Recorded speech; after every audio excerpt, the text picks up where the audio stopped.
दोस्तों ये एशिया का सबसे बड़ा कब्रिस्तान है। इसे मियानी साहब कहा जाता है, जो कि लाहौर में वाक़या है। एशिया का सबसे बड़ा कब्रिस्तान है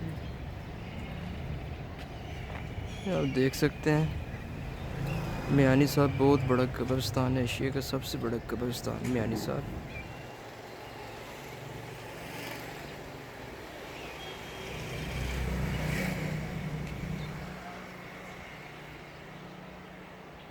ये इतना बड़ा कब्रिस्तान है, बंदा यहाँ पे वैसे ही गुम हो जाता है।